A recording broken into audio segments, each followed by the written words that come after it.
is, on the one hand, the closure of border between Pakistan and Afghanistan since since October the 11th. So I thought we should have a few friends here, recommendations which we can forward to the government, because the government seems to be in a gridlock right now, not looking at the long-term implications of closed borders. So we also have received a note from a friend in Kabul about how the patients have suffered because of the closed borders. There's up to 90,000 Afghans, up to 90,000 who have been coming to Pakistan for treatment. It could be an exaggerated figure, but you can take 10,000, 15,000 minus plus, but it's still a huge number, particularly those patients who require unusual service treatment like cancer treatment. And I was at Shaukat Khanum Hospital yesterday. There I also found out there are still missing people, Afghan patients. So we thought, why not come up with something that can perhaps lead to some sort of policy correction. We know the problems. I mean, the terrorist attack 2 days ago, and then Pakistan's responses within 24 hours. It's an extremely difficult situation for Pakistan, because we have been at the receiving end, suffering the continuous terror attacks both in Balochistan as well as in Khyber Pakhtunkhwa particularly. So what I would say, would you mind a very quick round of introduction? Sure. So Hamza will start quickly with very brief introductions. Should we start with it? Can you kick off, please? Yes, of course, sure. Thanks for inviting, and I'm always happy to be a part of any conversations when the organizations organize. Am I audible? Which is very active in the region. Okay. Pakistan-India relationships and Afghanistan Central Asian relationship and other things. Okay, thank you very much.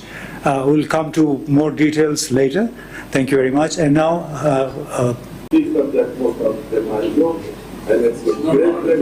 Thank you. Yes. Okay. I can give. So Abdul Wahid Saab has been part of our track 2, track 1.5. Your brief mic आपके सामने है. Jay, thank you very much, Imtiaz Saab, for inviting me. I'm Haroon Sharif. I'm chairman of Pakistan Regional Economic Forum, the first private sector forum which is working in multi-countries in the region for, business and economic cooperation. Previously, I have remained the senior advisor to the World Bank for the region for 6-7 years. Also remain in the cabinet as investment minister. Hello, I'm Javed Hassan. I'm presently leading a retired life, write occasionally, sometimes advise CRSS, and also do vlogs with Imtiaz. Previously, I've been a banker, also at some point an engineer, so I'm doing my second act. They always say the second act has a chance of being better than the first. Thank you, Javed sir. Assalamu alaikum. Thank you, Imtiaz sahab. I'm Asif Durrani. I'm right now Senior Research Fellow at Islamabad Policy Research Institute. I'm a former ambassador of Pakistan to Iran and UAE. I also served in Afghanistan as Deputy Head of Mission. Yeah. Assalamu alaikum ji. I am Lieutenant General Asif Yasin Malik, retired. Apart from my service in the Army, I have been Secretary of Defense and have been associated with Track 2 Dialogue, 2 of them, one with India and other with Afghanistan in collaboration with CRSS. And thank you very much for giving me this opportunity to have a discussion in this important forum. Thank you. Good afternoon. Assalamu alaikum. Amara Durrani, independent policy professional. I've served in key staff positions in US government, Pakistan government, and the United Nations. I've also served in leadership positions in the private sector. I'm a regular participant of tracks 1.5 and 2 between Pakistan, India, Afghanistan.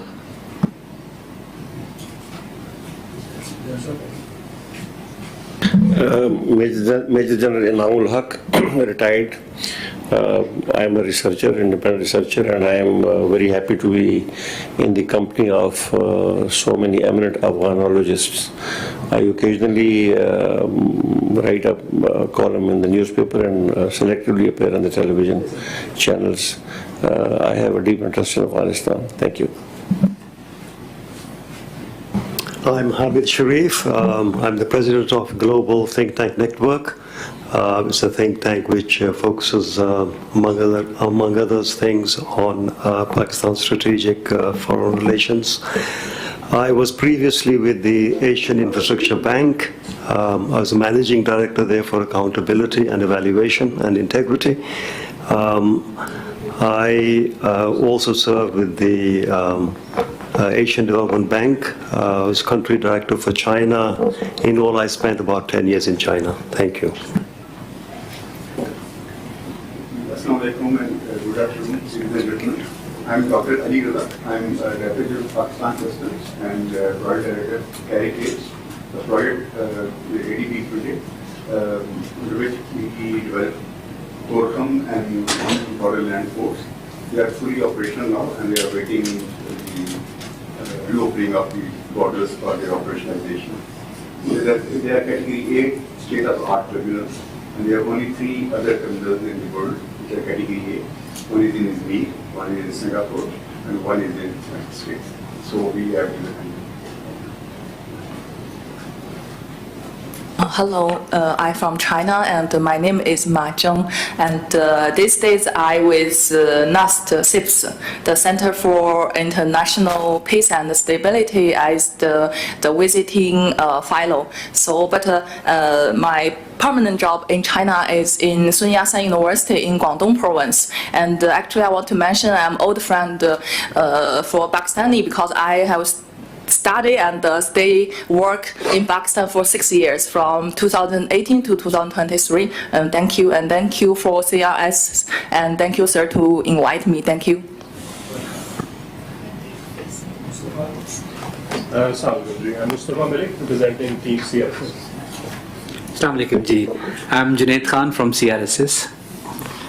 Sure. We missed you, right? It's my colleagues, yeah, Elsa and Shana next. Thank you very much. Now I think we have to lay out the foundation, how we unpack this issue. The issue that we wanted to basically focus on was that can an aggressive military and non-military strategy, coupled with repeated border closures after every terrorist attack, deliver lasting security for Pakistan. And the experience of basically recent years suggests that despite the closure of borders since October the 11th, the violence has kept mounting. So this is the basic question. Close borders because of the fear of or incidents of terrorist attacks, and whether it is sustainable for a society, for a country which wants to connect regionally, which believes in regional connectivity, which is part of the Belt and Road Initiative, which wants other countries also to become partner. So that is the main thesis today. May I start with General Inamul Haq Sahab by asking a very basic question, that why has the situation post August 2021 not improved, and on the contrary has deteriorated between Pakistan and Afghanistan? What do you think are is terrorism is the primary cause of this? Yeah, thank you, Imtiaz Sahab. I thank you and the CRSS for inviting me. But before I answer your question, I would like to offer a theoretical construct of the Pakistan relations. In my reckoning, there is not a lot of sociological understanding of the Afghan side or the Pashtun side on either side. That is what leads to faulty decision making on either side.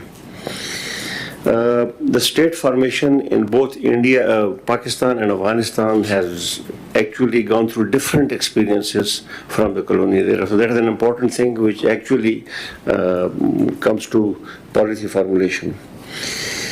Afghanistan remained cut off during the Great Game from the rest of the world to quite an extent, and that has got its own implications, and some of them can be discussed during the course of discussion later on. In Afghanistan's context, the help that Pakistan offered during the Soviet Union, occupation of the Soviet Union of Afghanistan, was considered meddling by the PDP at that time, and later on against the NATO by the First Republic. So any help that Pakistan offered was considered meddling. And that is something which is affecting the relationship between the two countries. The relationship is generally viewed in academia as well as at the government level as government to government. There is no appreciation of the situation between Pakistan and Afghanistan. The bilateralism is not viewed as business to business and people to people. So we have to somehow shift the focus from G to G to B2B and P2P. Conflict is not a natural course of action between Afghanistan and Pakistan. That is something that we need to take to heart. Conflict is not a natural course of action between both sides. Socio-economic calculations need to prevail over zero-sum geostrategic and geopolitical considerations. So we have to, it is time that we give socio-economic calculation precedence over geostrategic and geopolitical considerations. The relationship between Afghanistan and Pakistan is not going to improve significantly or even marginally till the time the TTP question is resolved. So the biggest stumbling block is the TTP that is actually creating a rift between the situation. And as far as I am concerned, this is going to be a situation of uneasy peace for some years to continue till the time the TTP question is resolved or the TTP question resolves itself. And it will resolve itself over a period of time. So that is more or less my take right now. We can go on to the specifics later. Okay. Thank you very much, Janasa. So just a reminder for everybody that if we are asking questions, trying to, optimally utilize the time. So for 5-6 minutes you can speak and then we can come into question answer. So that I'll appreciate if everybody can. Also, Wahid Saab and Hamza, can you hear us? Yes. Yeah, okay. Yes, sir. Okay. Yeah. I can hear you, but not very well. I can hear Hamza very well. I cannot hear Islam very well. Okay. I think the microphone is not good organized, I think, in the office. Probably I have a voice reverberation and that stuff, so. Okay. But I can hear it. I can make it support to from the partner. Okay. I can hear Hamza very well. Hamza, I can hear you very well, but not Okay, maybe Wahid, we can come to you because the General Inamul Haq has spoken about the TTP, that until this issue is resolved, set aside, there'll be very, very uneasy peace in coming years between the two countries. So you are sitting in Kabul. How do you respond to this then? Is the TTP the real problem, and do you really have to wait for that issue to get resolved this way or that way before the resumption of formal contacts and return of peace between the two countries? No.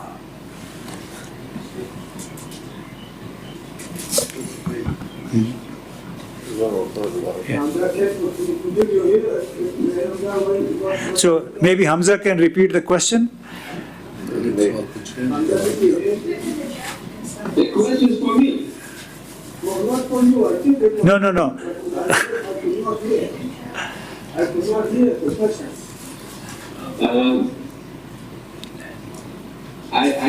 I barely hear the question, but I'm trying my best to understand the question because it's the voice is so not like. वहाँ पे नहीं जा रहा. let us first, I think, go through the round here. You can meanwhile have also make a good sense of this discussion here. So you have 5 minutes, right? Peace sectors, analyst, and writer. Usually writing in English and also in Pashto, mostly in Pashto.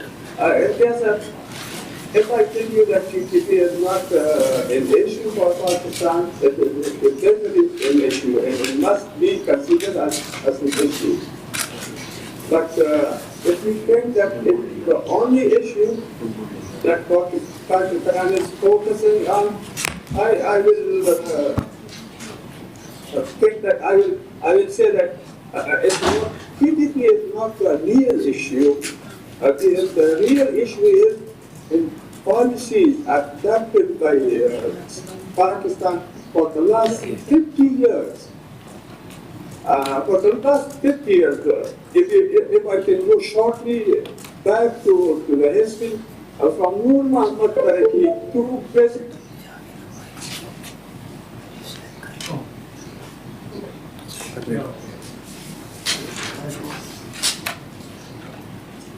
Sometimes anti-Soviet era, sometimes war on terror, sometimes dual policy, and sometimes TTP.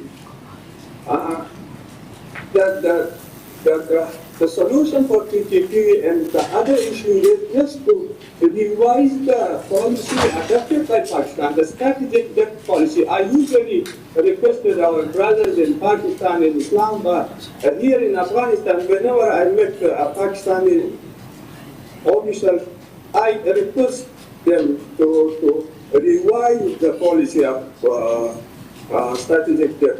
Because for the last 50 years, the policy has always been having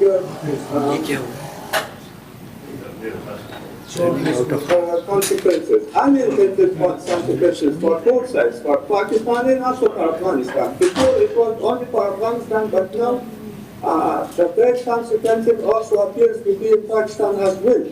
But still, I cannot say that Afghanistan is blameless. It should not be. It should not do anything. Just during the last 50 years, I will blame Pakistan for every destruction in Afghanistan. No, Afghanistan and Pakistan both should not ignore their own internal fragmentation. They should not ignore their own differences, deprivation. But also the other side, the opposite side. For example, now regarding TTP, Afghanistan should do a lot with Pakistan because we are neighbors. Whether we accept it or not, we are neighbors. We can argue that we are not good. We are not brothers. We can argue that we are not good, even good neighbors. But we are neighbors. Geographically, we are neighbors. In Kazakhstan, I usually sometimes, not usually, I sometimes have a chance to sit in a meeting with the officials in our social meeting. I usually ask them that, keep the blame there. Leave the accusation and counter-accusation. In Pakistan, Afghanistan are sheltering TTP, and Afghanistan should accuse Pakistan of sheltering Daesh. We have to sit together. There are a lot of different forms in Afghanistan and Pakistan that play back to diplomacy, and I'm sure Durrani Sahib knows about it, and he has a lot of experience in it. For example, Sadiq Khan knows about it. He also has a lot of experience. Like one day in our meeting in Piazza, if you remember, Mushahid Hussain said he knows a lot of it. And he knows how to seek the solution. I'm giving you two examples. I don't know. Durrani Sahib must know about it. Durrani Sahib, there was a meeting in Ankara, or in Turkey. The result of that meeting in Afghanistan was felt very well. Both sides, the Afghan side was quite happy about the consequences and the result of the meeting. And also, the second meeting in Beijing, in Urumqi, I don't know, it was in Uruchi or BJ. That was, I think, led by a diplomat from Pakistan. I heard from someone who was participating in the meeting, the member of the delegation. He told me that the discussion and negotiations were very well. I don't know who, but I asked him the name, who is someone, he mentioned someone, now I forgot. So if you could continue with that kind of delegation and also discussion, track 2, track 1, track 1.5, and also jet gas, I'm sure in Gaza, if someone says that we cannot find solution for Afghan-Pakistan problem, it's not, I do not accept that. Even TTP has the solution, Daesh has the solution, During line closure has the solution, trade has the solution, but we have to negotiate each other as a counterpart, equal counterpart, not dictate to Pakistani usually dictate Afghanistan. Okay, if you could wrap up, please. Dictation. I don't know. This must be our nature. But we have got some. TTP is to conclude. TTP is issue, but not the only issue. Okay. We have to focus on the whole issue, on the policies that have been adopted by both countries for the last 50 years. Okay. Thank you very much. I can, okay, you want. Yeah, thank you very much. Your point well taken, and you're right. It has to be engagement, dialogue, and taking it from here. Asif Saab, you wanted to leave earlier, or when do you have to go? Okay, so you have time. Meanwhile, we can request somebody else. Asif Saab, would you like to respond to this and also... I do understand what was asked for, but thank you very much, Imtiaz. My 2 cents would be that for Pakistan, there's only one point agenda, and that is TTP. From TTP would flow everything, whether it is trade, whether it is visas, or whether it is opening of the borders. Right now, this is the policy. I may agree or I may not agree, but right now, if you want to, and this TTP, the Wahid Saab says is not the only issue for Pakistan, this is the only issue, and that too. That TTP which operates inside Afghanistan, in whose formations there are Afghan nationals who are killed. Recent one you have seen at Karachi, the Afghan national has been captured and 3 were killed. So here I think, and secondly, related to TTP is the symbiotic relationship which Afghan Taliban or anti-TTP have with each other. And I, for one,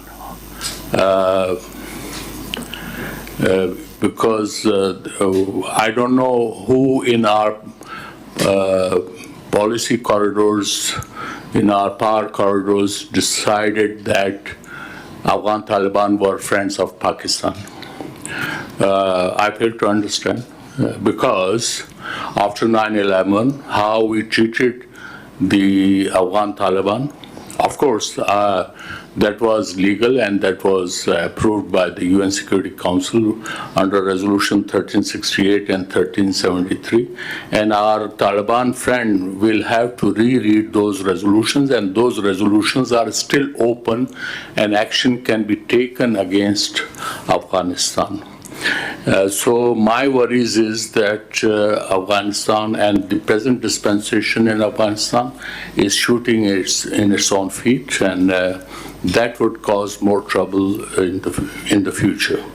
So here I want to, the caveat is that if you address the TTP, and those asks are not much. Number one, disarm them. Number two, put a gag order on the TTP leadership enjoying shelter and sanctuary inside Afghanistan. And ideally hand them over to Pakistan. If you can't do that, at least you take the two suggestions which we have been making on and off. I have been special rep for Afghanistan, and there was always a promise that yes, you will see a difference. And when I would ask how much time it will take, they said 3 to 4 months. But after 3 to 4 months, you would see more attacks taking place. And when again reminded them of that you had promised, they said, inshallah, you will see we had some problems. And then again after 3 to 4 months, when I would remind them, so I was there for a year and a half, and this was a frustrating experience. Reason is, with our Taliban brothers, when you sit across the table, there are no takeaways. They don't decide. They don't decide, which is why you will see whether it was in Ankara, it was in Doha, or it is in Urumqi. No decision has been taken place. No decision has taken place. That is the biggest challenge we are facing. I'm afraid these Taliban friends, they may recite Quran, or they may recite everything. They may want to portray as religious, but I'm afraid they lack the art of governance. That is, they have to go for soul searching. I'm not saying this, even the entire world is saying. So it's, and then I've had the experience that some of the Taliban, supposedly very enlightened people, they give two hoots to the UN resolutions. So don't forget, then don't go for the legitimacy. Why then you are looking for recognition of the Taliban regime? So these are contradictory approaches which have been adopted. So for Pakistan, the dilemma is that we have 17 tribes on the border.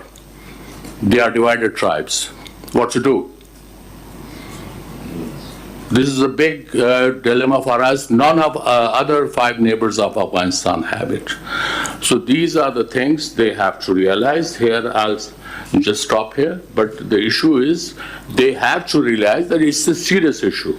We don't bother Afghan Taliban what is happening inside Pakistan borders, if it is done by TTP. That we are looking after. And that will overcome. That's the there. Because their view of Islam is skewed. They say that Pakistan's constitution is un-Islamic without pointing a single clause in Pakistan's constitution which is un-Islamic. So here, you just cannot hold a dialogue with them. So these are the things that say dialogue with the deaf. So here, I think you have to be clear. And then rule of law has been the biggest casualty as far as Pakistan has been concerned. We opened our doors for everything without rule of law. Now, while today the visas are banned, medical visas are banned, educational visas are banned, but smuggling is going on. So this shows the lack of rule of law. So here, I think we are also full of contradictions. We need to address them. Thank you. Thank you very much. Of course, Asif Saab, being a former ambassador, being former special representative, has deep knowledge of both sides, and he also knew the societies as a journalist before joining the Foreign Service, so he has been on both sides of the fence.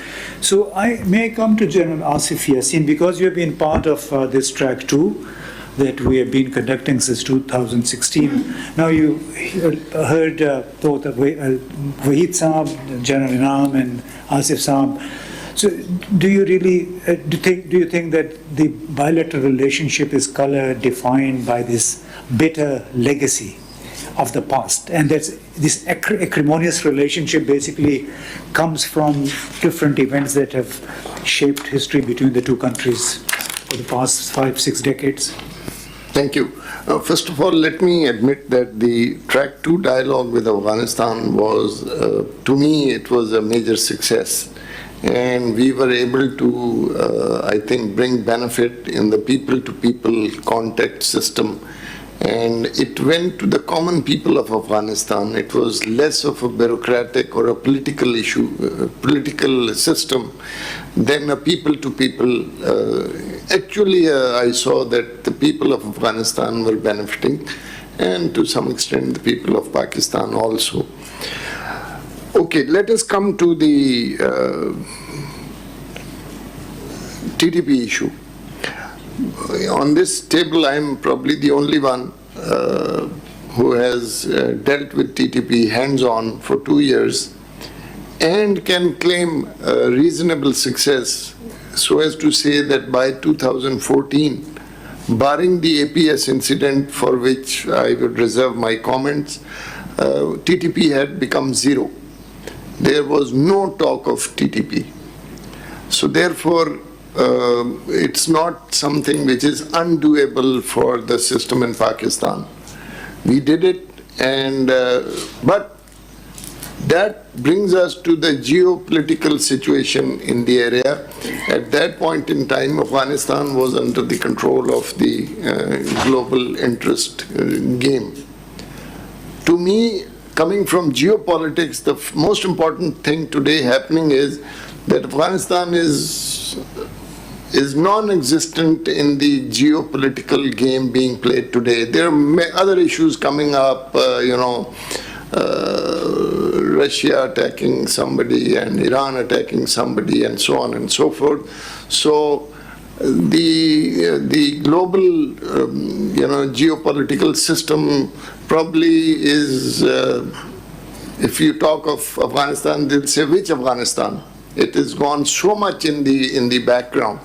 Now with that happening, this holds good for the Taliban government in Afghanistan also. They are lost in the wilderness. They are nowhere in the global sphere. Even in the regional sphere, they are nowhere. Now, coming to our side of the issue, the TTP has two aspects.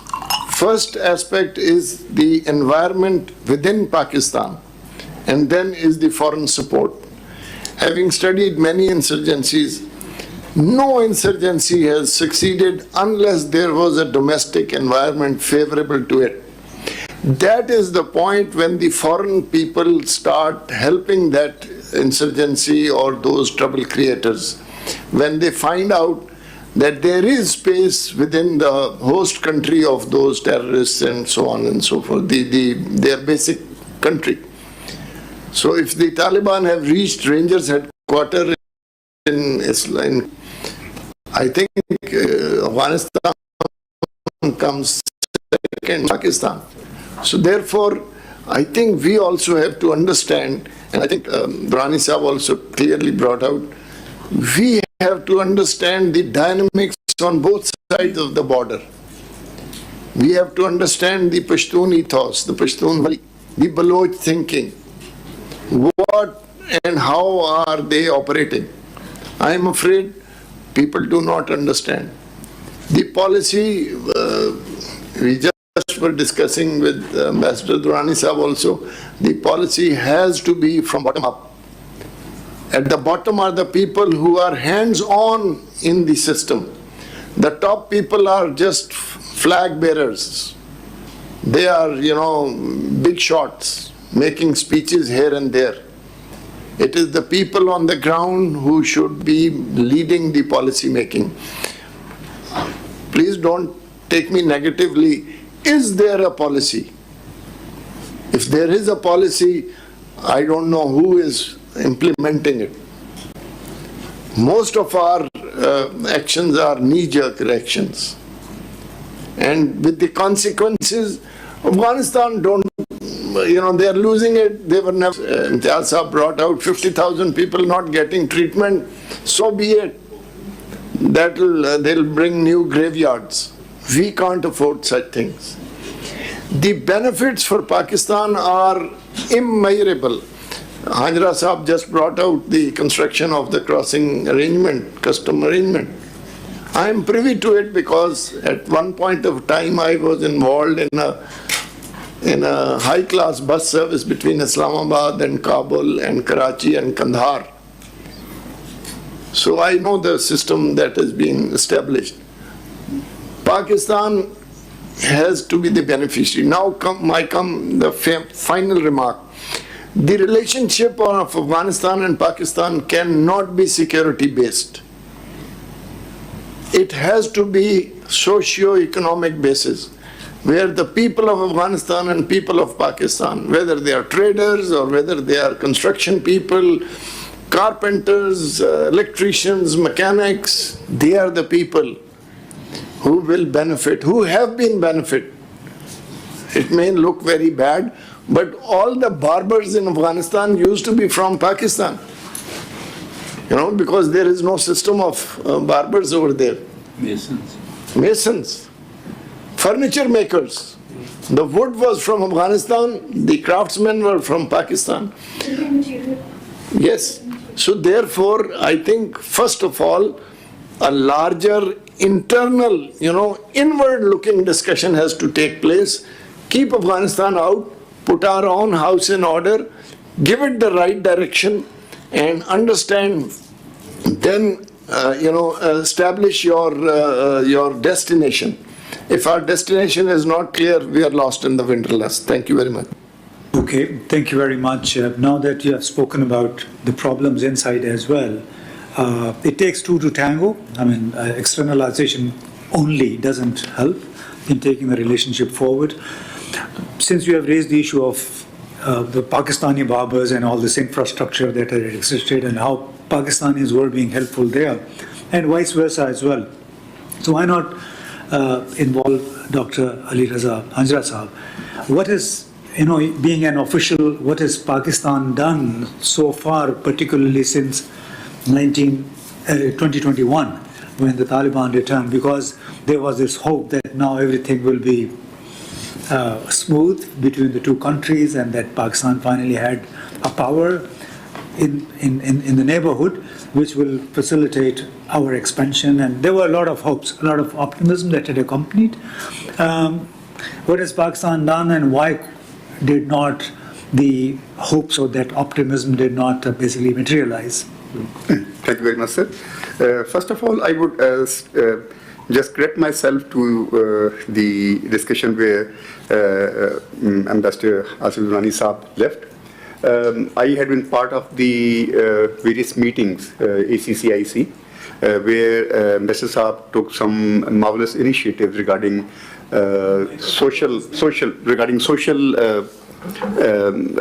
arrangements, whereby a lot of giving them medical facilities and to the patients regarding the transit trade, and he was very much facilitative.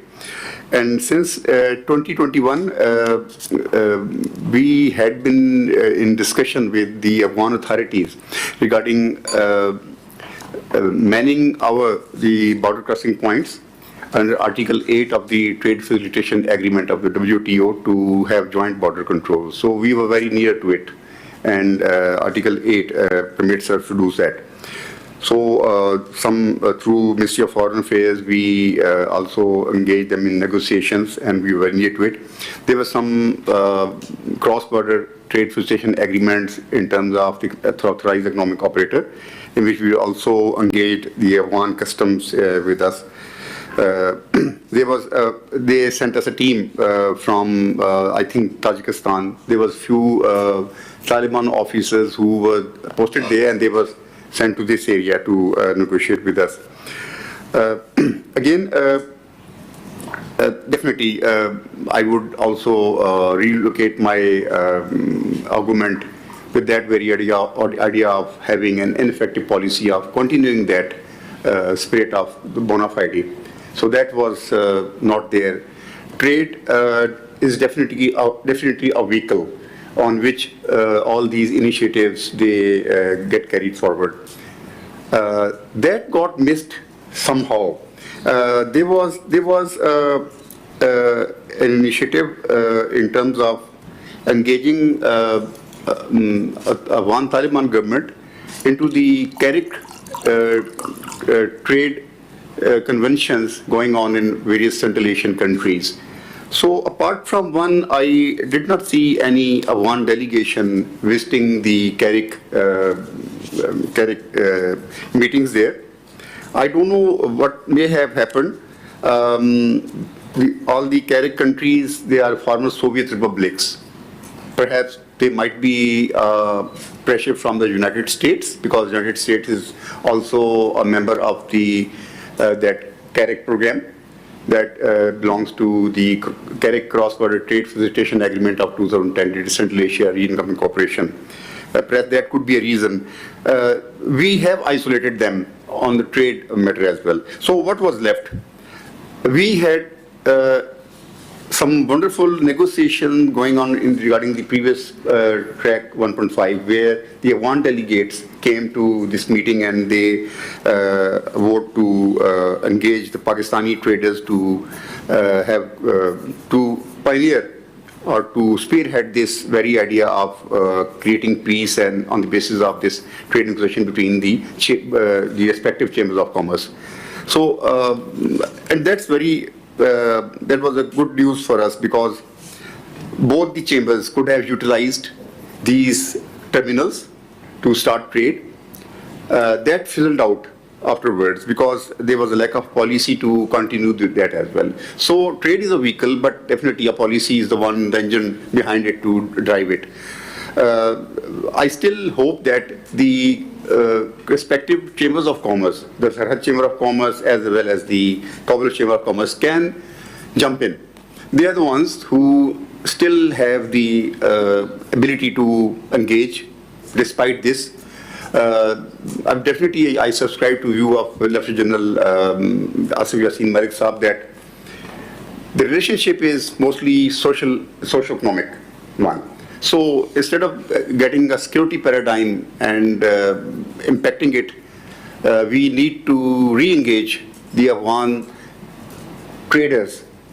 And that can still happen. That can still happen despite all these escalations. Afghan traders can come. I was also expecting the President Chamber of Commerce from Afghanistan.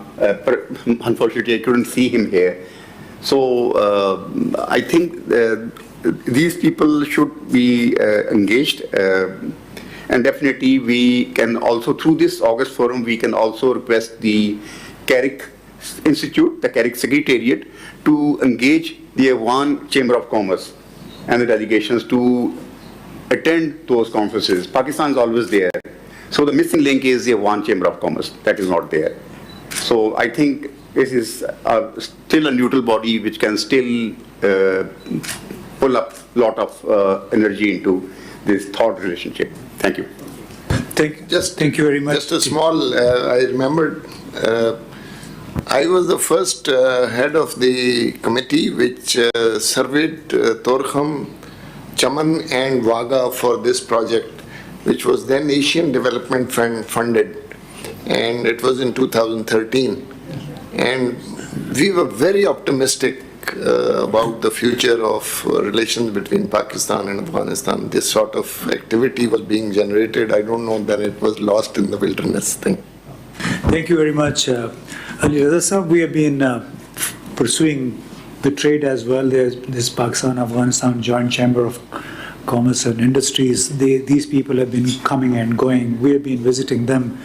Even today, we had requested the president of Sarhad Chamber of Commerce and Industries, so he backed out in the last minute.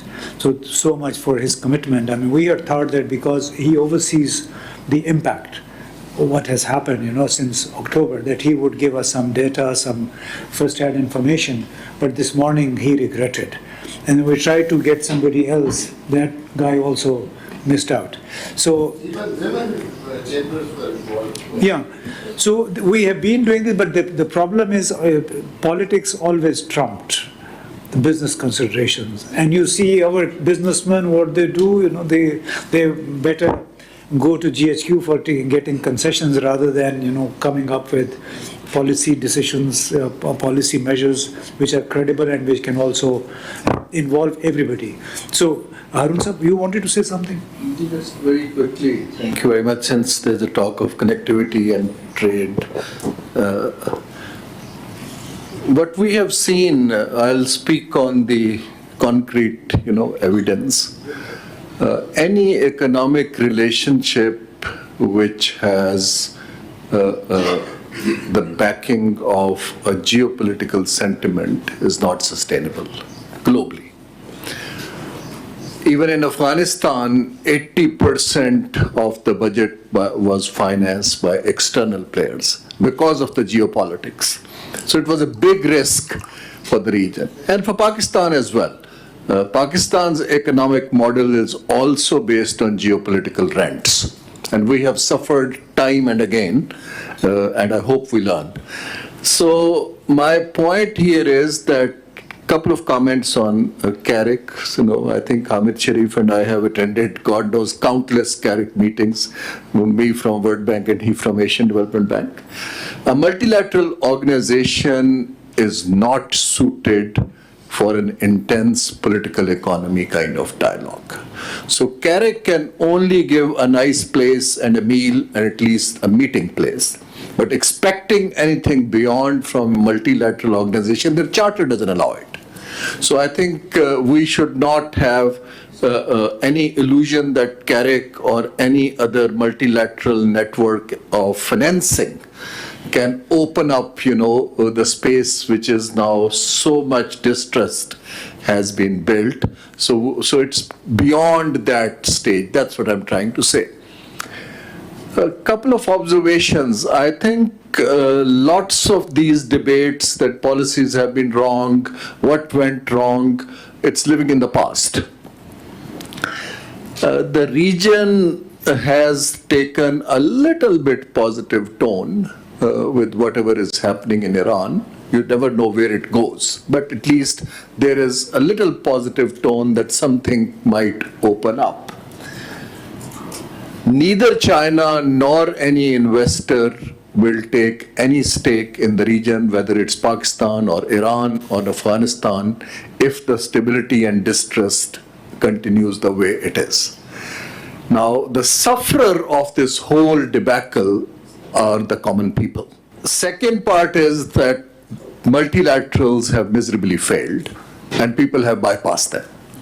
So any future thinking on Afghanistan on economic cooperation, my suggestion would be that it cannot be done bilaterally unless the crucial issues like Ambassador Durrani has raised, the core issues are addressed, which will take longer time. But perhaps, involvement of some of the regional countries in a dialogue might open up some space for trust, because the interests are, kind of common. Bilaterally, neither India, Pakistan is going anywhere, nor Afghanistan, Pakistan will go anywhere. So I think we need to be innovative rather than looking at established multilateral systems. Some homegrown like this track 2, if this can bring a third country which has issues of connectivity and border, perhaps a little bit space can be opened. And my closing thing is that World Bank, we have done lots of foolish stuff, a huge infrastructure, the Tapis of this world, the Casas of this world, and others, without understanding the deep political knowledge and insight, the culture and others. So money and these things don't resolve, is far more complicated than that. Okay. Thank you very much, Harun Sharif Saab. He's a big proponent of investment. He's chasing investments, trying to connect companies in different countries. But obviously the primary prerequisite for that is a conducive environment at home. And huge competition within Asia is emerging. Yeah. The time has changed. It's not that Pakistan is a big market or something. Afghanistan also needs to think that not only global sport, global attention has shifted, but there are new tiny little countries like Cambodia and others who are attracting investors a lot better than this region. So we need to do some extraordinary stuff.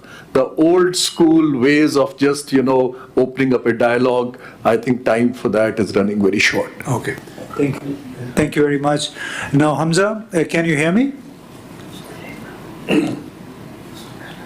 Yes, I'm here. Okay. Yeah, Okay, thank you very much. Now it's your turn, because we have spoken a lot about connectivity, about why Pakistan-Afghan relations have not evolved the way it was expected since August 2021.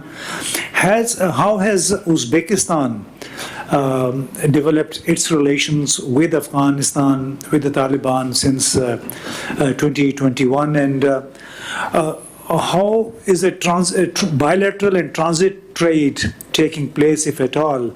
Has it been affected by the closure of the Pakistan-Afghanistan border? It's over to you, Hamza. Well, thank you very much for the question. I think Uzbekistan has changed, and generally not just Uzbekistan, but Central Asian countries, basically changed their strategies since the political event happened in Afghanistan since 2021, August 2021. The policy since then was mainly security-driven in Central Asian countries regarding Afghanistan. And since then, most of the countries, led by especially Uzbekistan, the economic relations and pragmatism has taken the lead in terms of developing a bilateral relationship with Afghanistan. And since then, we can see a lot of economic developments, trade relations, transportation-related projects, and even people-to-people relationship between Central Asian countries and Afghanistan has been increasing. And of course, Central Asian countries, especially Uzbekistan, the political leadership in these countries and academia, general academia, accepts the fact that the relationship between Afghanistan and Pakistan has a consequential effect on the relationship between Afghanistan and Central Asian countries.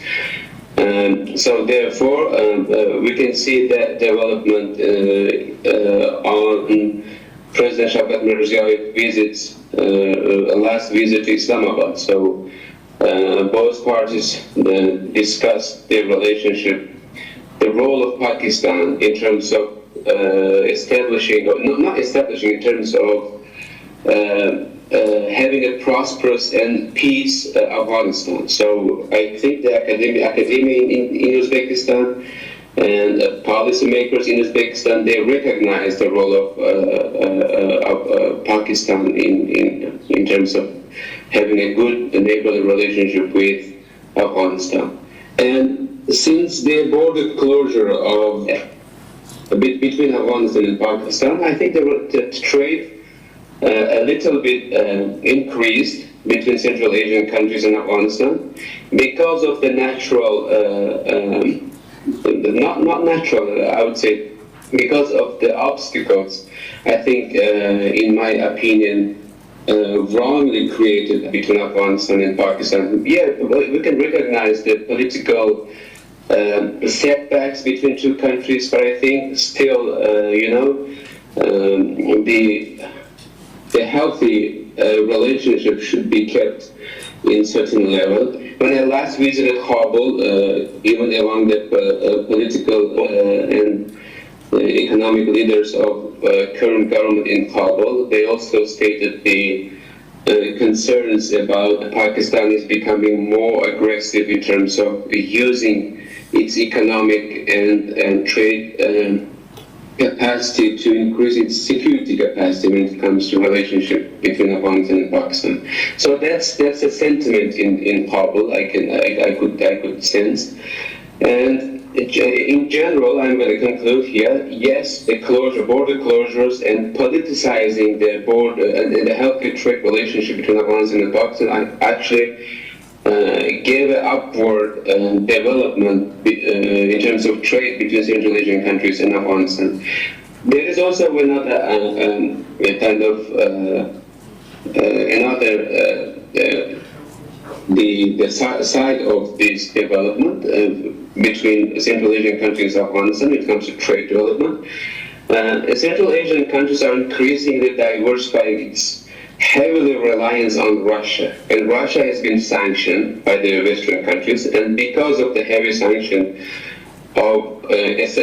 imposed on Russia, Central Asian countries historically been economically very much dependent on Russia. So Central Asian countries are trying to diversify its economic relationship. So in that sense, the increasing trade relationship between Afghanistan and Central Asian countries are partly because of the sanctioned Russia, not just because of the Afghan-Pakistan relationship, but just the Central Asian countries themselves that kind of trying to diversify its economic relationship.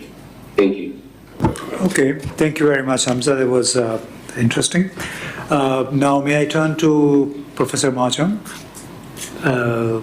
What you have to tell us about the Chinese perspective on this situation now that you have spent a few months in Pakistan, having seen how the things have been evolving between Pakistan and Afghanistan. We are part of the BRI, and whether closed borders can basically help the economies grow and go beyond borders. Thank you. Yeah, thank you, and thank you for inviting me. And I just want to share something about the Chinese, my perspective, and also as the sir mentioned, so the Urumqi dialogue is cannot have any agreement to take place. So, but I think that still very important platform, and And the Afghanistan question has been the most complicated, the right term of geopolitics and economies in the post-Cold War scenarios. So it has been connected to the regional and global politics in the various ways, affecting the foreign and strategic policy of the states in the region and beyond. And the transit political economy, non-traditional security, complications, and the complexity of the statism, the manner of the engagement with Afghanistan, a highly challenging and the daunting task.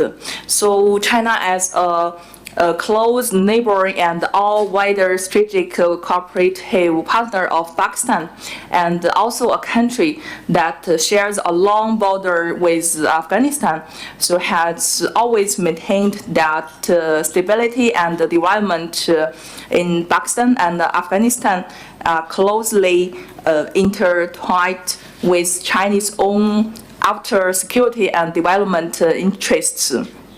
And also the China this time, and the Chinese stance on the Pakistan and Afghanistan relations is consistent, clear, and constructive, which has been repeatedly reaffirmed in high-level bilateral interactions between China and Pakistan, especially during the Prime Minister Shahbaz Sharif's official visit to the China and the issues of the joint statement between the two sides, and landmark consensus highlighted in this joint document is full the recognition and the firm support for the Urumqi process.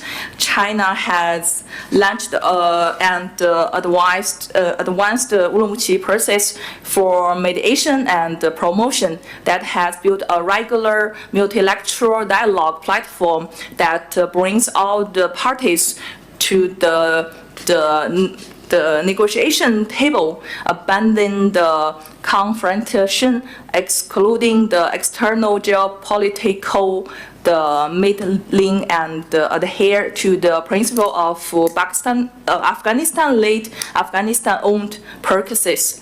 So for Pakistan, also this process provides a reliable channel to communication its legitimate security concerns to the Afghan government, and coordinate cross-border counterterrorism operations, resolve the long-standing border friction through the peace talk.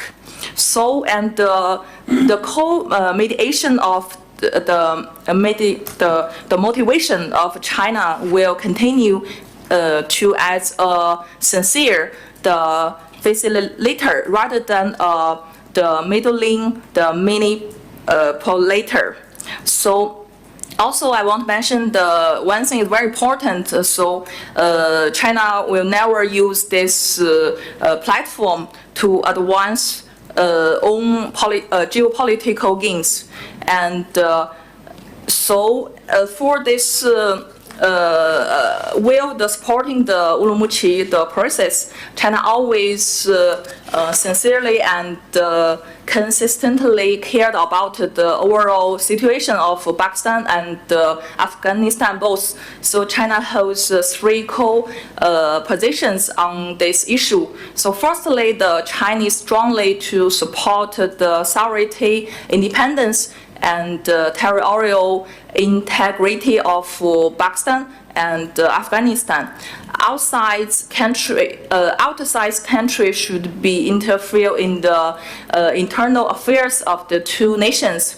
So they should not take advantage of the difference between Pakistan and Afghanistan to create regional conflicts to their own strategic interest.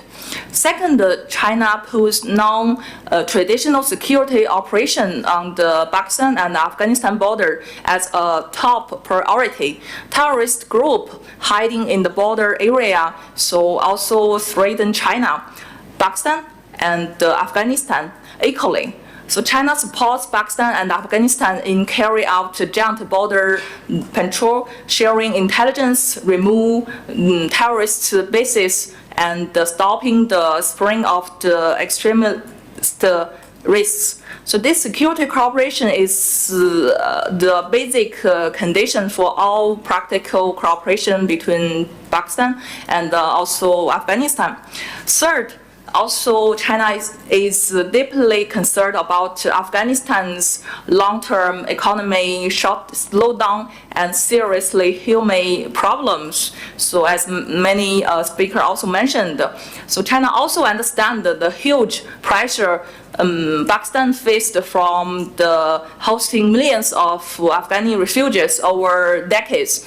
So China believes good and long-term ties between Pakistan and Afghanistan could not rely only on the security talks, and the economy and the people's livelihood cooperation is essential to build a solid foundation for their bilateral relations. And also, I want to, in conclusion, I want to say the Pakistan and the Afghanistan are so geographically inseparable, but politically distant. So the challenge is not lack of culture.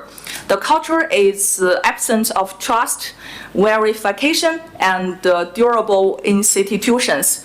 From my perspective, so stability in Pakistan and Afghanistan is directly linked to the regional security, counterterrorism, connectivity, and development. The Urumqi dialogue offers a practical platform, but it should not be overburdened with unrealistic expectations. So the immediate goal should be minimum workable cooperation. The wearable counterterrorism steps face the border reopening, protect trade corridors, human refugee management, and regular crisis communication. Closed border may be a contemporary response, but they cannot become a long-term strategy. So the future should be manage the engagement, not manage the hostility. Thank you. Thank you very much, Professor Wang. Before I request Amara Durrani Saiba to say something, may I request Javed Hassan Saab? You recently returned once again from China. You picked up some wisdom there on how the Chinese conduct business and bilateral, multilateral relations. So if you could add your wisdom to this forum. Okay, as limited as that wisdom is, I would, first of all, I am perplexed. So I just throw this question before I say what the Chinese might say, and I have Dr. Ma here, and I feel embarrassed to say what the Chinese might think, but anyway, I'll try. But I am perplexed. Has there been any policy statement ever stated by Pakistan which you might be able, as to why we conduct these bombing raids, as to what the objective is and how we will achieve whatever we plan to achieve by having these bombings where 21 civilians are killed, sometimes more are killed. So I'm sure there are some very pertinent and good reasons why we do it, and there's some things we will achieve which will eliminate probably TTP. But whatever it is, I would love to know, because I for one, have never heard a clear policy statement. With regards to the Chinese perspectives, and I feel very embarrassed to say, but because I feel, Dr. Ma might say, what is he talking about? But from my understanding is that the Chinese take a very different view to our approach to border relationships. As far as they can, they would want to, they have had their differences with India, with Vietnam, and also very famously in Korea with America. But they really want to have, at this stage, minimal confrontation with any country anywhere in the world. The Chinese, from my understanding, is that while they want to see a strong defense force and credible deterrence, there is no desire for China to take any offensive position in anything. And they find it, from my conversations, they find our great desire to pick fights all over the place somewhat bewildering, given our economic situation. And in fact, they keep saying, and I've heard this, and that's, I know this emotionally, we will not ever accept that. Why do you want to even have disagreements with Israel, for instance? I mean, get on, have trade relationships. So I think this is a nation which over the last 30 years has focused so aggressively to economic enhancement that it finds the idea of trying to have belligerent approach somewhat difficult. Yes, recently you might see some belligerence towards Japan, but there also it is much more the economic leverage that is used than any hostile gunfire of any sort. And again, in Taiwan, a lot of people, when Iran-US happened, a lot of people in Pakistan were saying, oh, this will be a great opportunity to take over Taiwan, given the distraction America is having. My conversations with just about anyone, and these are academics which Dr. Ma knows, everyone said that is a ridiculous suggestion. China has no intention of waging aggressive war to take over Taiwan. This is a natural part of China and eventually will become part of China anyway. So it's a very different psychology, a very different policy. It probably comes from greater confidence. It does not need that kind of belligerent approach, which we seem to take great pride in, which it probably even India does. Last year's, what was it, Operation Sindoor was an unmitigated disaster, not for Pakistan as much as India. Again, that kind of subcontinental belligerence seems to be a societal thing, a political thing, which definitely is not the case in China. And you can see the Ministry of Foreign Affairs say some harsh things, but again, it's always restrained. Their foreign minister says things in a very poetic way and always finds a way to navigate very tricky situations, even in the most difficult of times. So I think it's chalk and cheese, and while they are very kind to us, and I think my impression is they are somewhat surprised by our attitudes. There's another thing I would like to say. I mean, this is a general closed border thing, is this famous French free market economist of the sort of 19th century, Frédéric Bastiat, who said that where trade does not, or goods do not cross borders, soldiers do. So it's something worth noting that where you close borders to trade, even if it's not soldiers, some other kind of miscreants might cross. I'll leave it at that. Thank you very much, Javed Sampa. It's a very sobering thought. Amara Durrani, you wanted to say something based on your experience with Sudan? Thank you, sir.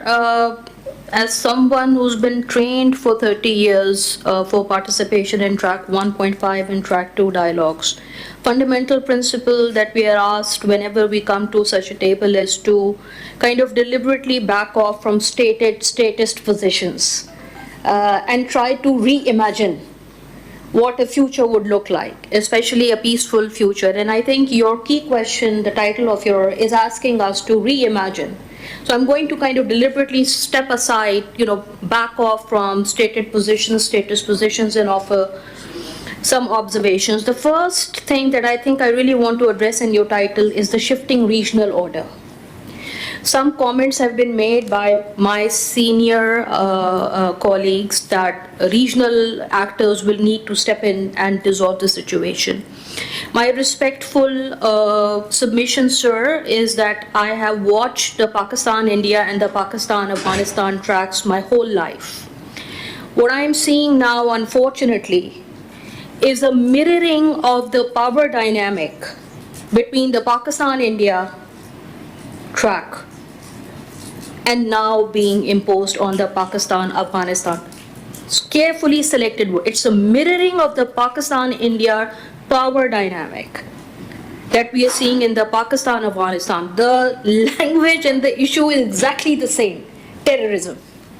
And who is perceived as a more powerful state or entity. So that's the first submission that I want to make. Building up on that, my fear, based on assessment, is that Pakistan is already losing and stands to lose much more on its relationship with Afghanistan than it potentially has with India. This, I say, when the Bretton Woods system has already in the last few years made the structural reorientation around regional fault lines. Pakistan is no longer I'm very happy that we have multilateral representatives sitting here for Moro Current. Pakistan is no longer part of the South Asia basket. It is part of MENAP. So how the finance is going to flow over the next few years, Pakistan has been put adjacent to Afghanistan, and my fear is that if we are going to mirror the same dynamic that we had with India, we have much, much more to lose at a time when we are severely cash-strapped. The regional route was undertaken when Pakistan took the initiative of the Special Representative Office setting up. Pakistan was driving the regional actor engagement for solutions for Afghanistan. Sadly, in my assessment, Pakistan today stands in the cold, whereas all other regional players, whether it's China, whether it's Central Asian republics, whether it's Iran, whether it's Russia and India, they have established pragmatic, functionally cooperative relationships with Afghanistan. I think I was very happy to listen to Hamza's submissions and insight. I think Pakistan really needs to take a leaf from Central Asian republics on how they're conducting their business, and even Iran. And finally, on the regional situation, my fear is that whatever happens, whatever new detente is established with Iran by the United States, it will happen, the new detente. My fear is, if Pakistan does not secure a functional cooperative relationship with Afghanistan before that happens, we will continue to stand out in the cold and miss out on those strategic, commercial, financial, infrastructural opportunities that our economy needs. My last point, sir. When the US established its rapprochement dialogue with the communist China, it did so knowing that the Chinese state structure and political philosophy is completely opposite to the US. When the US established its detente with Russia, Track 1, Track 2, Track 1.5, during the Cold War years, it knew that Russia is a communist state, the state apparatus, etc., is completely different to its own sense of political and state philosophy. That continues till today as the US engages in a managed rivalry with China. To look to China for something more than what it is already doing, I'm afraid, is a waste of time. China is engaged in a much larger geopolitical evolving situation, carefully hedged. Pakistan will need to come up with its own formula, and I think, sir, here the multilateral financial institutions have made the biggest investments. It is time that if they want those investments to bear fruit, we understand the pressures that are coming from unilateral entities or multilateral Bretton Woods system for reforms. It is important because they have the envelope size and they have the technical capacities that the regional countries do not. You will need that financial envelope and those technical capacities to bring the two together towards functional cooperation. So I think it's very important that the multilateral financial institutions play some kind of a more incentive-based role than they have done so far. Thank you, sir. Thank you very much, Amara Durrani. Dr. Salma Malik from the Qaeda-e-Azam University, you wanted to... Thank you so much. Thank you very much, Imtiaz. Amara has said so many things. I really feel that I should just say that's more than enough. But a few things that were discussed around the table, and that kind of gets me thinking, and I would take lead from the last segment that you have, Pakistan's strategic moment. It is a lot to celebrate, and rightfully celebrate as much as we can. But at the same time, I think we need to be very realistic, because number one, it's a very narrow window of opportunity. We should celebrate because everyone wants to celebrate this moment with us, but are they really celebrating this moment for us, in a sense that what does Pakistan actually read out of the Islamabad MOU? Do we have a vision beyond just signing of the MOU and having nice headlines and a thump on the back from Trump and all these characters who are very transitionary in their nature? Today we have forgotten all that narrative and the rhetoric that we would say whenever we are on the lower point or lower side of the American relations, that these relationships are primarily transactional and the US only comes around whenever it needs some work. And this is exactly what has happened now as well. Agreed, Pakistan went ahead. It's a great job done, and I think as much as we appreciate this moment, it's very appropriate and we should do that. But there's life beyond this Islamabad MOU. What does Pakistan actually want out of this MOU? Have we really thought about it? One aspect. Have we thought about what happens next? Do we really remain trapped in celebrating our mediation role and really get trapped in a situation where if things go wrong beyond the 60 days, then we end up taking the entire blame on ourselves? So that is also an issue. But of course, that's not the purview of this conversation. But why I'm mentioning all this is because as the Iranian war was happening, the military operations in Afghanistan had heightened. And as has been pointed out by the speakers before us, why had it happened? Who had planned that? Diplomacy is not really being run by the civilian stakeholders. It's not actually diplomacy. The foreign or defense policy or whatever, a hybrid version of that, is not being run by the stakeholders who are supposed to run it. So that is why we'll keep on seeing a very militaristic approach towards Afghanistan, which is absolutely on the wrong. Most of the steps that we have done, asking Afghan nationals to leave, many things are not wrong if we look from a very, very hard perspective. But the way we have done that, the timings of those things, many a times really went against that. I was just looking up how many flights fly from Islamabad to Afghanistan, 2 daily. From India to Afghanistan, minimum 2 daily.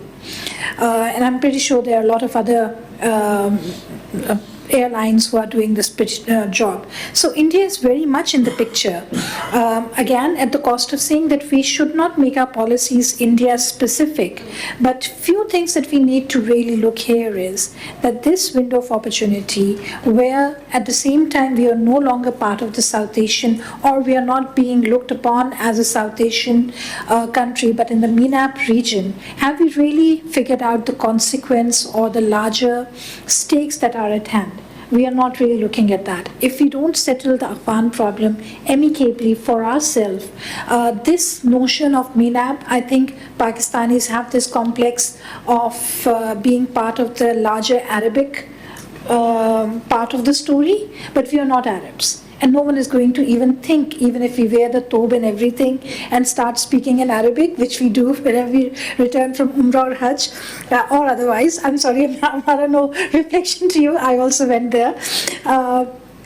We start thinking that we are Arabs. We are not Arabs. So we have to really figure out what is our space in this notion.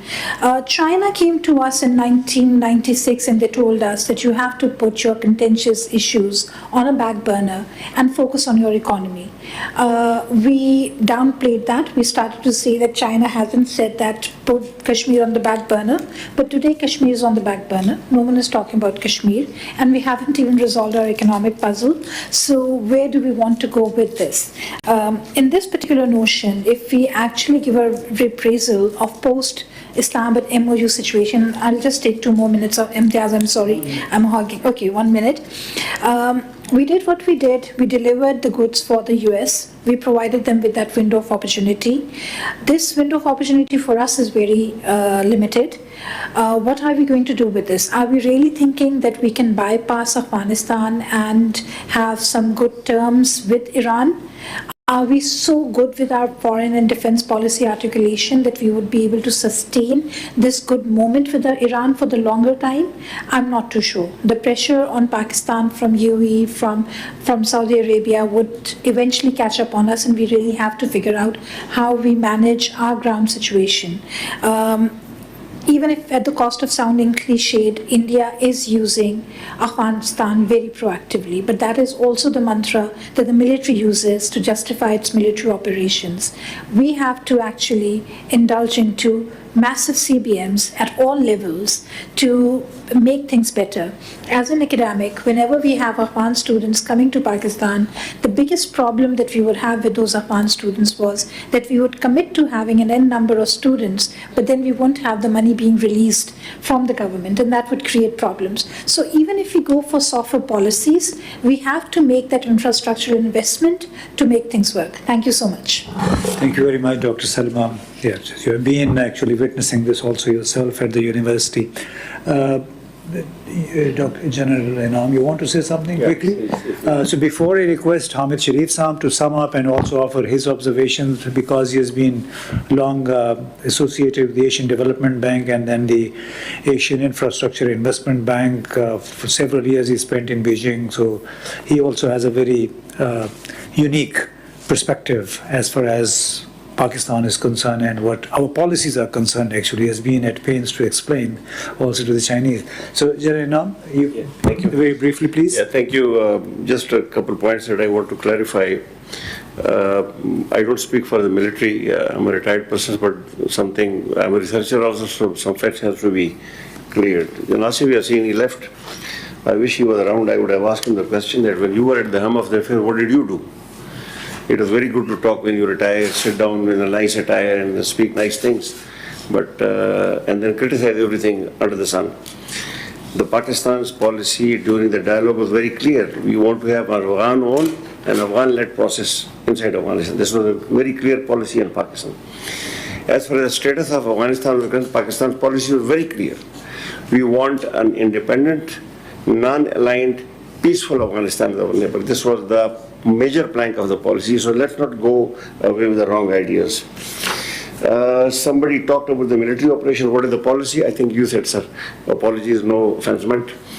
The military operation, the policies have been clearly said by the defense minister, by the prime minister, and by the chief of the army staff. We will hit at the base of the operation if there is a terrorist attack in Pakistan. There has been no ambiguity on that, and perhaps as far as my 40-year military career is concerned, Pakistan has never been so clear as it is now about the relationship with Afghanistan. Somebody talked about the Pakistan is the only one that faces everything.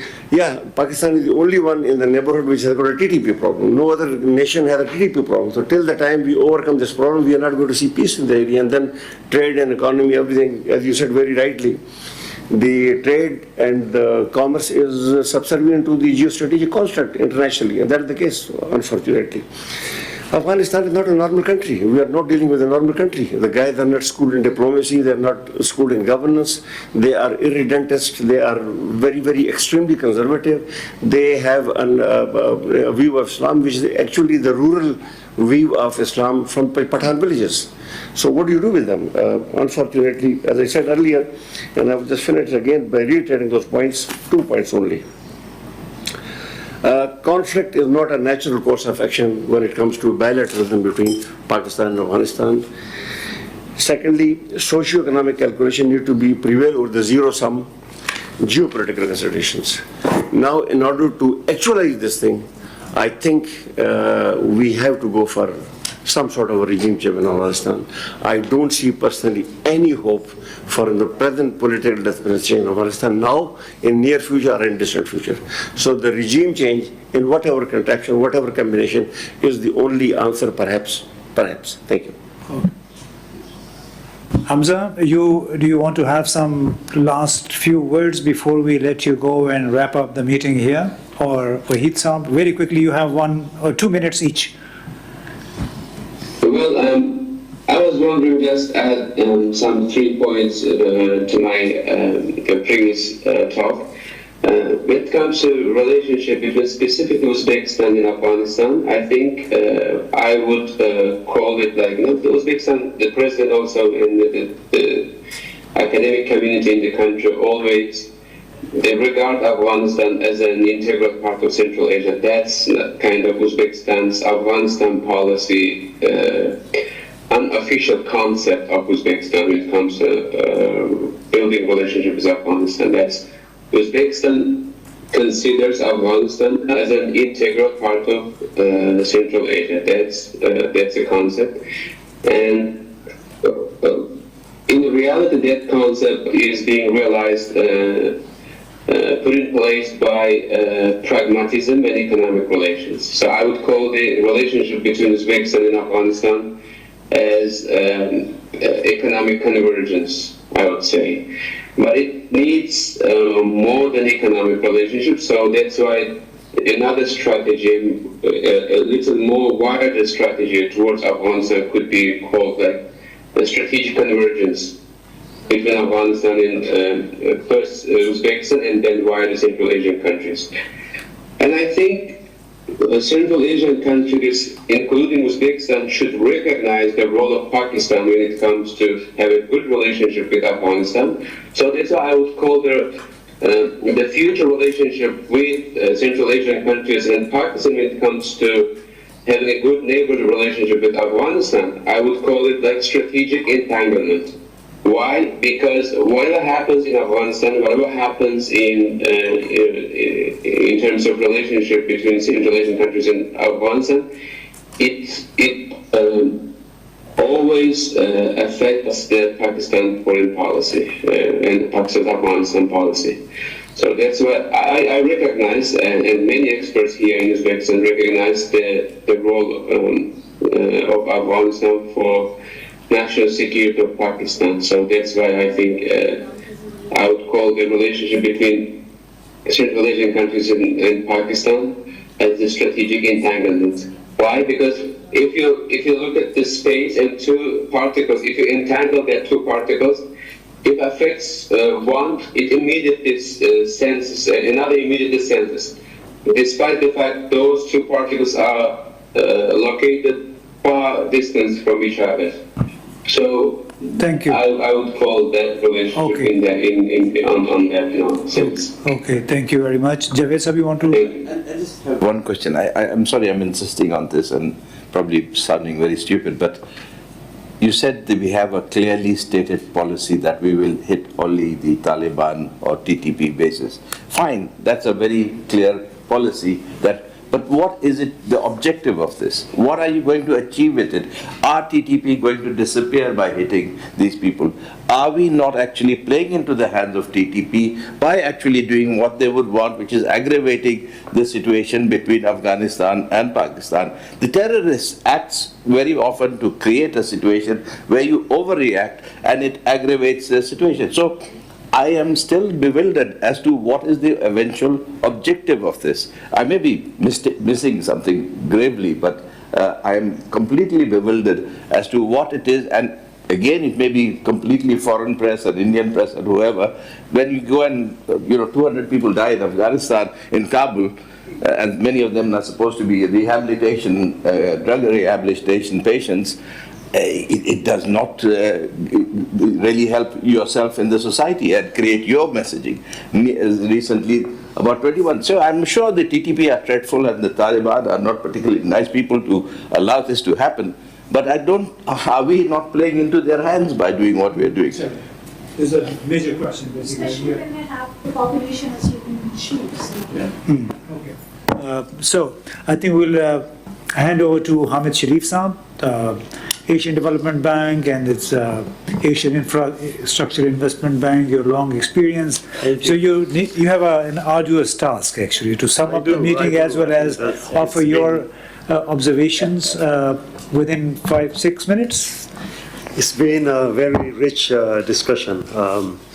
I think let's just reflect back. I think clearly terrorism and TTP is at the heart of the current impasse. And it is in the nature of human beings that we focus on the immediate.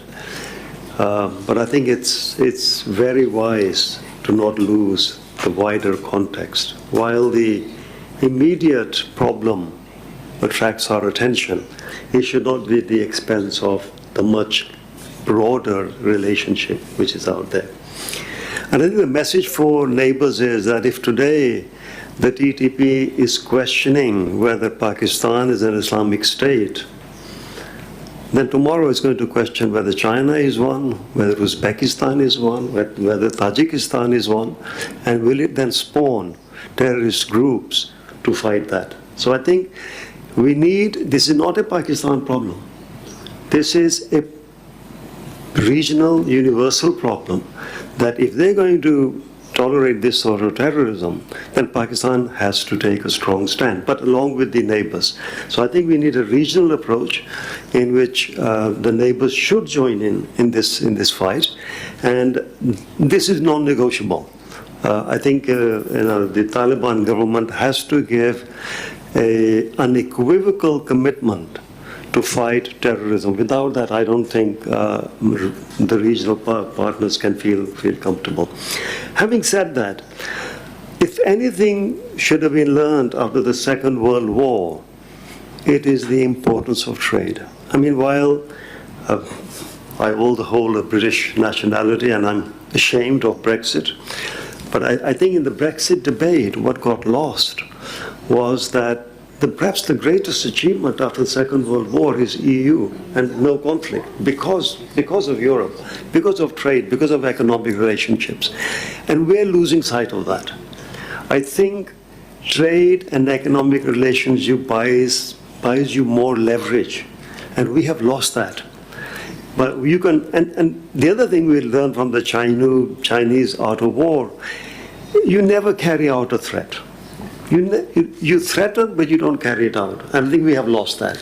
And by carrying out the threat now of cutting off trade, we have allowed Afghanistan to build other relationships, and they will strengthen because other countries want to trade.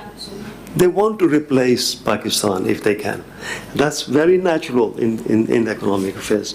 So I think we need a reset on trade and relations, such as student exchanges. I was in my first job in Pakistan teaching at the International Islamic University. I was teaching two of the leaders' sons who are now in Pakistan, in Afghanistan as my students. We've lost touch with that sort of a relationship. But I think it's very important to bring back those relationships. We also have to be mindful. I think someone said it, that Afghanistan is not a normal state. It hasn't been for 200, 300 years. The central problem of the Afghan state is it cannot collect taxes. It doesn't have enough money. There's not enough productivity in the country. So you've had a strange state for centuries, which is confined to Kabul. It exists by consensus. It cannot assert its writ for all practical purposes. So we have to be wary of this, that if we want the Afghan Taliban to eliminate the terrorists, we're probably going to have to help them very seriously with large dollops of money and other military assistance. That is where I feel that the dialogue should be. I would also mention the larger context of Carrick. I've seen Carrick for a long, long time. Carrick is the most contested space on earth. At one time you had the Russians who were trying to get back their empire. You had the Chinese as a rising power. You had the Americans with the Japanese saying we can't let the Chinese and the Russians take over. And this is still going on. While the Russia-China thing, well, there are more closer on one page, the other things are still continuing. So when you unpack Carrick and the dynamics of how the MDBs are working, this is a very fascinating stage, and so we have to understand that context. Very lastly, I'll just end up on a note. Pakistan is seriously losing the narrative. Javed Saab mentioned one aspect of it. You kill ordinary people. That is the news that gets out. You're claiming to kill terrorists, but the world press is reporting something else. You lose the global narrative. You lose the narrative within your own country as well. So I think we may not like the Taliban government, but we should not lose sight of our much richer, deeper relationship with the people of Afghanistan. We hosted them here. I had students here who I never treated differently than Pakistanis. They were fantastic people. And I think in the last few years, by throwing out the refugees in the way we did, and in the local establishment-sponsored narrative we have lost a lot. And I think we need a reset on that. We need to regain that space for where Pakistan has a broader, more international perspective and a more humanitarian perspective. That, I think, has to come back to the way we reimagine, to use your word, the future relationship. I think I'll stop here. Thank you. With Carrick, just wanted to add, it's an American problem. The Chinese are wary of that, Russians are wary of that. I'm telling you from the political perspective. Right. The rest of yours, mine. We may be sold to Carrick, but it was a project to cause some kind of friction within the Central Asian states. Well, if I can just add, I think the friction came later. I think from where I sat in ADB with other colleagues who worked on Carrick, it's a genuine regional cooperation. But the way it happened. Dealing with the region. No. I think we can. Speak over the tea. Yeah, we can speak over the tea. So at the end, thank you very much to everybody. It was a very lively discussion. Thank you very much, Hamza and Wahid Saab. Yes, I appreciate you took time out in this searing heat. Yes, it's been useful. We'll put together some document and then also run it by you to see if you can add something to it. Just because the idea is to develop some sort of consensus, recommend some policy measures. So whatever little we can contribute as public intellectuals, thinkers, ठीक है, thank you very much Hamza and Wahid Saab, and okay, bye bye. Thank you very much. Bye bye. Bye bye.